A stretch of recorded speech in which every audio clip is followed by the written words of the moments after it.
You know what they say? A house without children is like a sky without stars.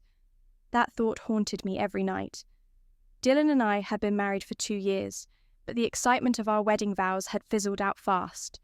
He was kind, no doubt, but something felt off, like I was standing on shaky ground. I thought having a baby would fix it. I mean, how could it not? A baby is glue, messy, sure, but it holds things together. I convinced him to try. He wasn't thrilled, but he went along with it. Maybe he thought I'd drop it eventually.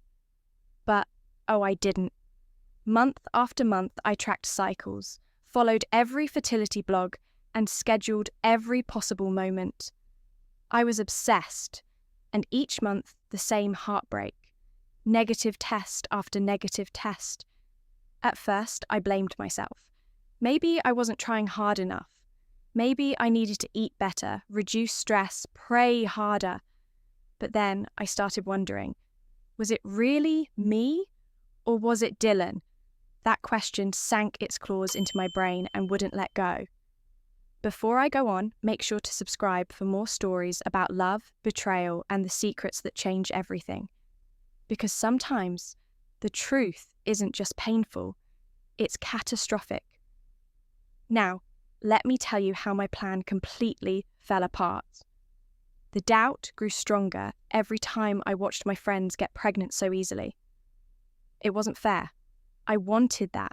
I deserved that. And if Dylan couldn't give it to me, then what was I supposed to do? One night, after another failed pregnancy test, I finally voiced my fears.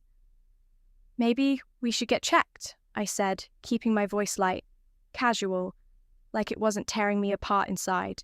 Dylan barely looked up from his laptop. We're fine, he said. That was it. No discussion, no concern, just an automatic shutdown. That's when I knew he was afraid of what the results would say. And suddenly, I had my answer. It wasn't me. It was him. That realization hit me like a freight train. If I stayed with Dylan, if I let this go, I might never have children. I'd be one of those women who wake up at 40 full of regret, realizing they wasted their chance. I refused to let that be my fate.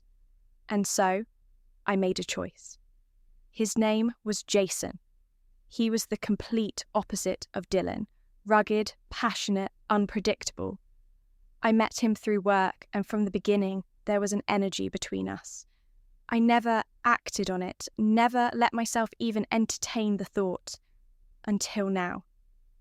Until my desperation became louder than my conscience. One night, after an office event, he offered to drive me home. I should have said no. I should have walked away. But instead, I said yes.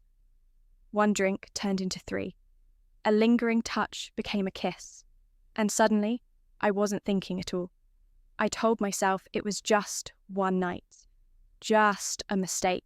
Just a means to an end. And when I found out I was pregnant, I convinced myself it had worked. I was finally going to be a mother, and that meant everything would be okay, right? I had rehearsed the moment in my head so many times. Dylan would be shocked, maybe even confused, but ultimately, he'd be happy. This was what I'd been pushing for, after all. And if I acted excited enough, he would be too. I held up the pregnancy test with trembling hands, barely able to contain my smile. Dylan, I whispered, stepping into the living room. He looked up, eyes blank, distant. I'm pregnant. For a second, time froze. He stared at me like he hadn't heard me right. Then, his face twisted into something I couldn't read. Not happiness, not excitement, something else entirely.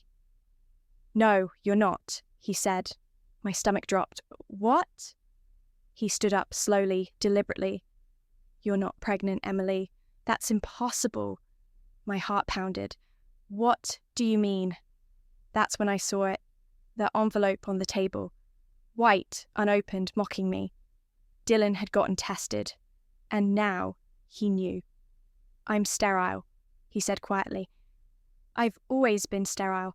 The doctor confirmed it 2 weeks ago. The world blurred. My ears started ringing. This wasn't happening. This couldn't be happening.